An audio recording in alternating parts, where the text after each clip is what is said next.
They just stepped right up to the plate and did this for me, and I just want you to know how much I appreciate it. Thank you so much.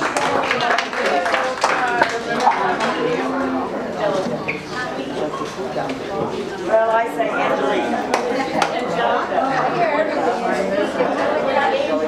I don't know where. You know what? You responded to hey you. Me. Hey. I respond. Don't even.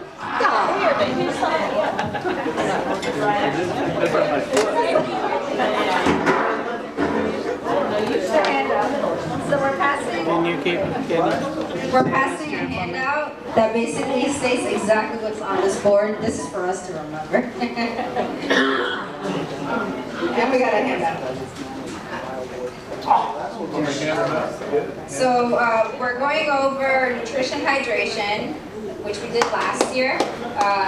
We're going to do some test samples. I know last year Kristen was feeding and we're not doing that.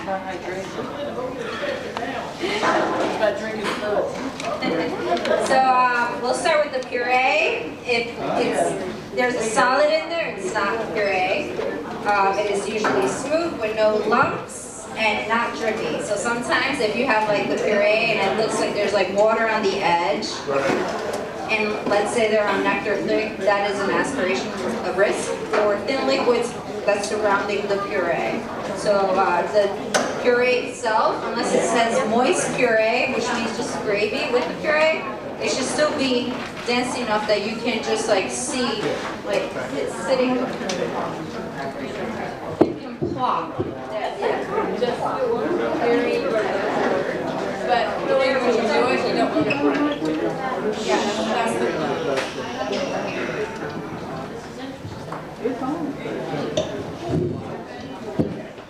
And that requires a blender, food processor. It doesn't have to be a specific blender. It could be any. $14, $15, as long as there's no solids. For mechanical soft. So a lot of people ask us questions about this, and we're going to break it down. But anything that is fork mashable, if you mash it with a fork, is soft enough. If you need a knife at any instance, it's regular food. So if, let's say, we have hamburgers and someone is on mechanical soft, the bun with the layers of the extra layers, that already makes it regular. So if someone is on mechanical soft chopped meats and you give them a bun that has chopped meats in between, you're giving them regular. You know, so the fork mashable test tells you if it's really soft enough for that. We didn't include GI soft in that list, but GI soft is usually the edge of a fork. If you can cut it with the edge of the fork, then it's GI soft. Now we have two levels.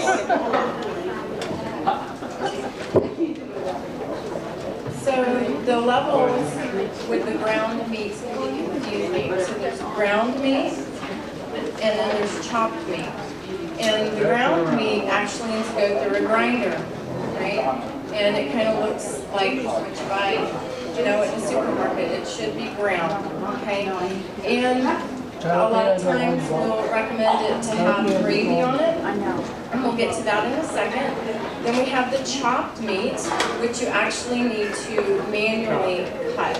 Now the kitchen can do that for us, but it should have to be cut, not ground. So there is a difference between the two meats. All right, we just need for everybody to pay attention because there's some people that are having a hard time hearing because there's too much sidebars. Thank you.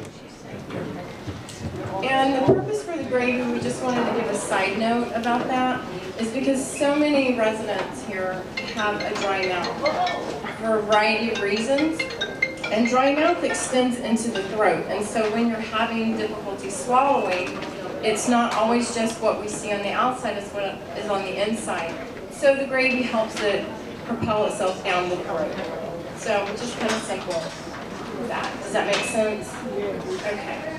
So it just is also a compensatory strategy if you have a dry mouth, which, like I said, also goes all the way into the throat, and we can't see that, but we see it so many times when we have the instrumental swallow studies done here. So now, you want to move on to the trials? Got a question?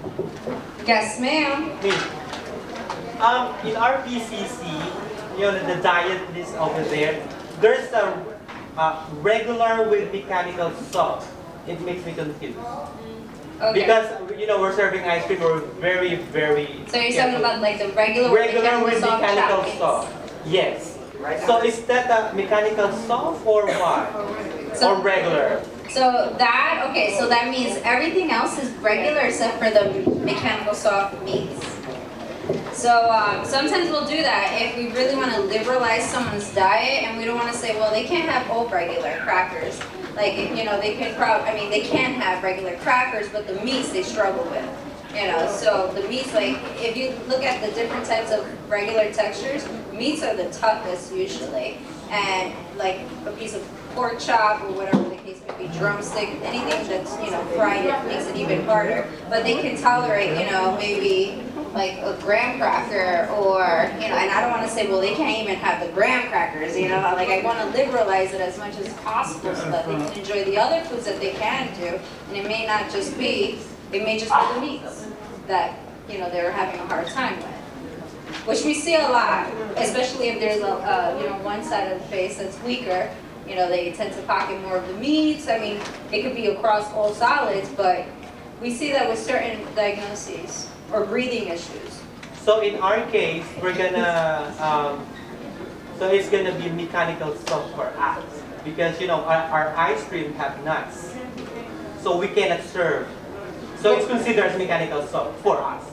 Can I say something? Regular also means that the patient's not on any other type of restriction because we don't do those kinds of diets.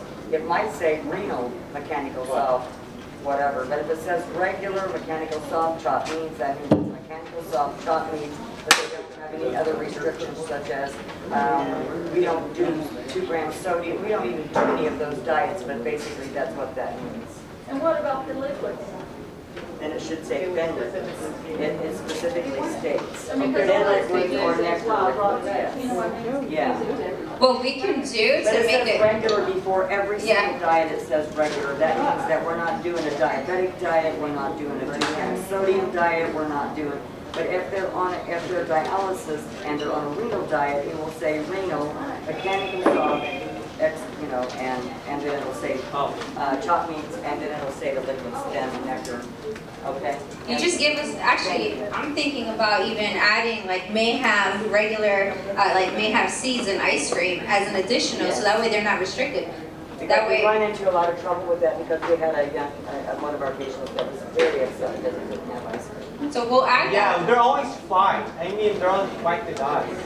But if it says only, like, mechanical soft meats only, that should include, like, the ice cream, like, with the nuts and everything. But we can be more specific and add it, so that way, there's no restrictions, and it's more liberalized. Plus, I like it. well, another thing is, if you have a question, ask us. If we know the patient, we're happy to look it up. Sometimes you have to take things on an individual basis, right? This is just kind of a broad overview. Okay. I'm trying to individualize everyone as much as we can. But another thing to think about with ice cream and dairy, with some patients, not all, it creates additional phlegm, mucus. So if they're already not swallowing frequently, which we see with Parkinson's a lot, now we're just adding to excess secretions in the throat, which then does what? Increases risk for choking and aspiration. So we just have to take it on an individual basis and just kind of keep some of these things in mind. Does that make sense? Okay. Yeah? I do have one sample. Who would like to try? I don't eat meat. I can't do it. We want Ed. Come on. We want Ed. Don't worry, I'm not We're waiting feeding for you. you. You will do it? Alright. Thank you. I'm going to give you the other one. Both ground meats, one without gravy and one with gravy. And then I want you to tell us.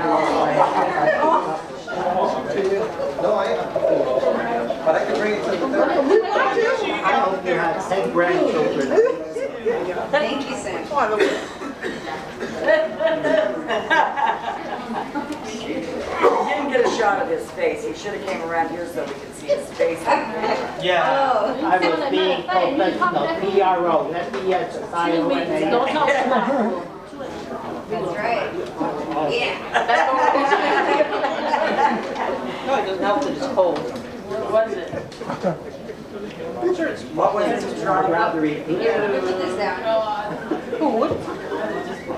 So how was your chewing experience? Once you're done, gravy without gravy. Here. I would rather eat spinach without gravy. Eat spinach. But did it help, like, just facilitate the chewing? Oh, yes. Slightly tasty. Not much. But a lot of our guys, like, they're on medications that actually produce dry mouth. So, you know, the dry mouth also exacerbates, you know, whatever issue swallowing that they have. So by us making sure that they have enough gravy with their ground meats or chopped meats, it also helps them.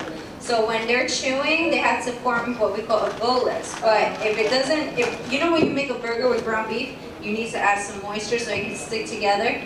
That's why we have the gravy. So it could form. Without it, it will just fall apart, and they're more at risk for aspiration. So giving them dry meats also puts them at risk for aspirating or choking for that reason.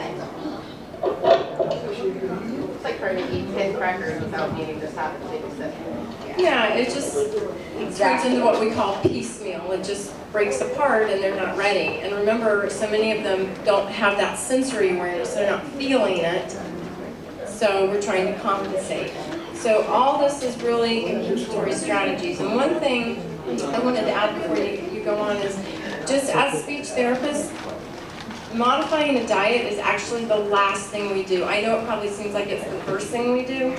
It really isn't. The last thing we want to do is change anybody's food. But if this is what's going to keep them safe while they're doing therapy to progress to a regular diet or the highest level, then that's where we have to start. We have to start with safety first. So if any other strategies that we use when we do a full evaluation, if we see the patient cognitively isn't able to do some strategies, then we have to start somewhere, and we'll start with, and we've already started with, you know, our process of elimination. Then we have to go to food changes. So please know that it is not our first choice, but it does probably appear that it is. So, thank you. A lot of the times when we do these swallow tests, because we're seeing the swallow tests so frequently, you know, these patients look okay when they're eating. And then when we go in with the scope, we see they have no feeling of food sticking in their throat. Half of it goes down the esophagus, and the other half just stays in their throat, and they are not aware. So when we're sitting with them, What happens when it goes on the esophagus? Why does that matter? oh yeah, the esophagus, that's leading to the stomach pipe. So, that's the stomach pipe, sorry. Well, that's where we want it. Want it to go, Half yeah. of it is, and the other half is Stays go in to the the throat. path of least resistance, which is the airway. So, you know, we see them eating, and if they're not talking, and you don't hear the wet voice, they look fine. Oh, they did fine, I gave them this and that. But actually, you know what, when we did the swallow test, they don't do fine, and we actually see all of it stay. And then if you put them back to bed, well, guess what? It's in there. They can choke if they're flat. So, you know, is it worth taking that risk? Not really. So sometimes they look okay in the dining room. They're not coughing, throat clearing, but there is such thing as silent aspiration, meaning it goes down the wrong way. I can't see it. You can't detect it. It just looks fine. Or sometimes they're eating and they just keep putting more food in their mouth and building in their throat, more and more and more, and they have no feeling. They don't feel it. It's gone. Those nerves are not working as efficiently as they did before. So that is another thing. Like, so, you know, I would always be cautious, like, oh, when they're saying, well, they did fine, did they? Are we in there with a scope? No. So we're actually gonna do a trial of nectar and honey thick.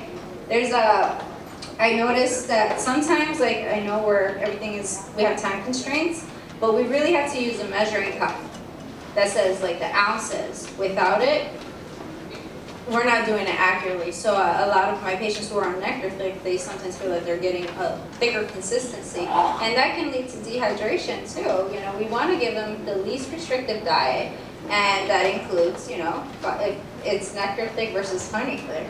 You know, it makes a difference, and it's quality of life. So I'm gonna go get the measuring cups and the Simply Thick.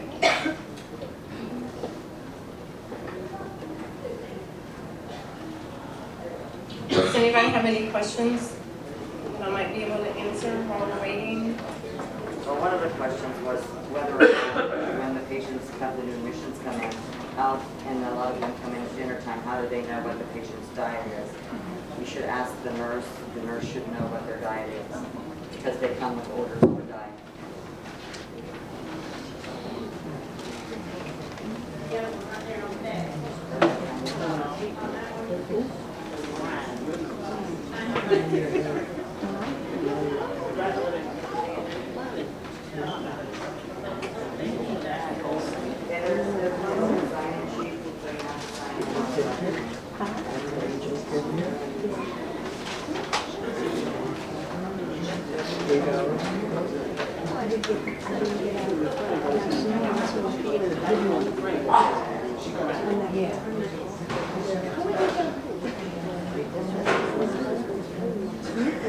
Anybody want to try food? Katrina will. Katrina will. Well, Katrina. Yeah, Katrina will. Just like Jello shots.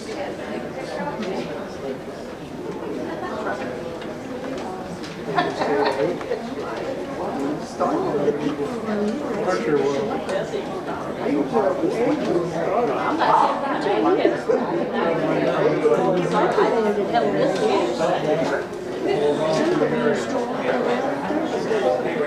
I know, I have a question for y'all. Do you guys know what any signs and symptoms of dysphagia might be? Difficulty swallowing? Anybody have any ideas on what to look for? Coughing, what else? What about your voice? Wet voice when you're talking. You might see breathing faster, harder. Those are things we look at, okay? Losing food from the mouth, food being kept in the mouth, what we call pocketing sometimes. Those are all signs of what we call dysphagia, difficulty swallowing. So instead of me actually doing the thickening the liquids, I'm gonna have you guys guide me. So at least I already put the apple juice as 8 ounces. So if I want to make honey thick for 8 ounces, how many strokes? 4. 4. If it was 4 ounces for honey thick, how many strokes? 2. 2. Okay.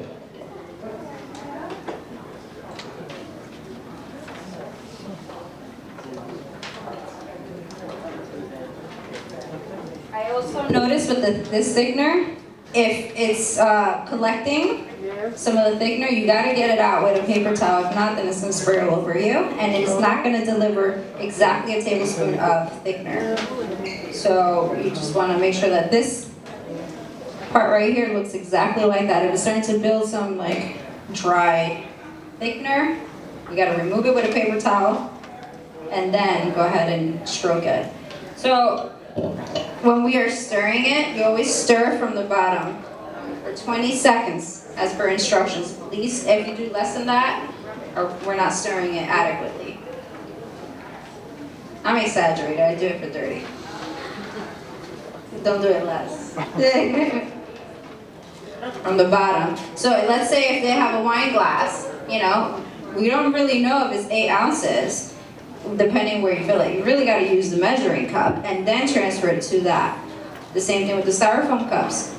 If you look at it, if you fill it up 16 ounces, there's no guide on the cup, not even the line itself. It tells you where 16 ounces is. So what I do, if I do a styrofoam cup, I fill this up to 8 ounces, put that 8 ounces in the styrofoam cup, then I have another 8 ounces and I stir them separately and then I put them together. Just to make sure that I adequately stirred, because the styrofoam cup is so long and deep So I want to make sure that I get the bottom. So I do that first 8 ounces in a styrofoam cup, and then I do these 8 ounces and then combine them together to make sure it's appropriately thickened. So we already did honey. Now, we wrote down how to test to see if it's honey. So how do I test it to see if it's, adequately thickened? Oh yeah, it's in the back page, sorry. So I stir it for 20 seconds. And what do I do next? Spoon tilt, yes. So.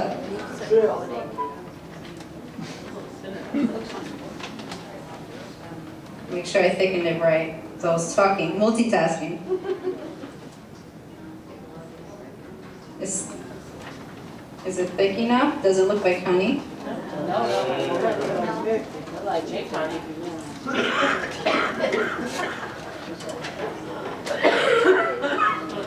Lazy bees. Over time it continues to thicken, but it is honey. I'll drink it. So this one is 4 ounces. Let me make sure, hold on. Yeah. I'm doing nectar. How many strokes? That's honey. One. How long do I stir it? 30 seconds. 30 if you're done.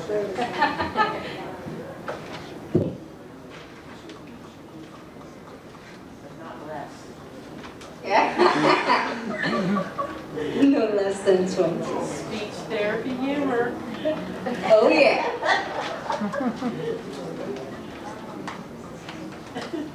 The reason why we chose this thickener versus the powder is because this one actually, the other one is cornstarch, so it continues to thicken over time. This one is made out of xanthan gum. That's fine, sorry.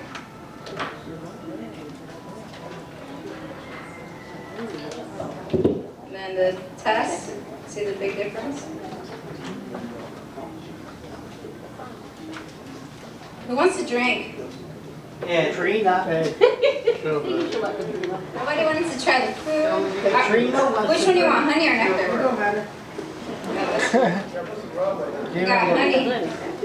Jello shots. Put some honestly, tequila. It tastes like Jello shots. Put some tequila. I don't encourage Jello. Yeah, you can. You can thicken anything. Jello shots. Jello shot, nothing in it.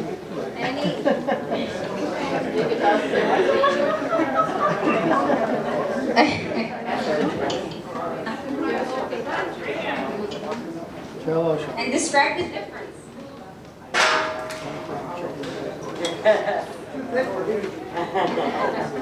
The other one? The other one was a little.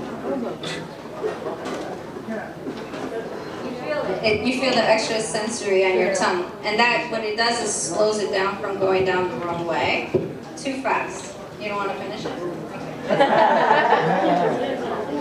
I guess I'm used to drinking it. You make coffee. The same follows ounces. Measure the ounces with the creamer, and then because the creamer is thinner. So if you do the creamer later, then you're actually changing the consistency too.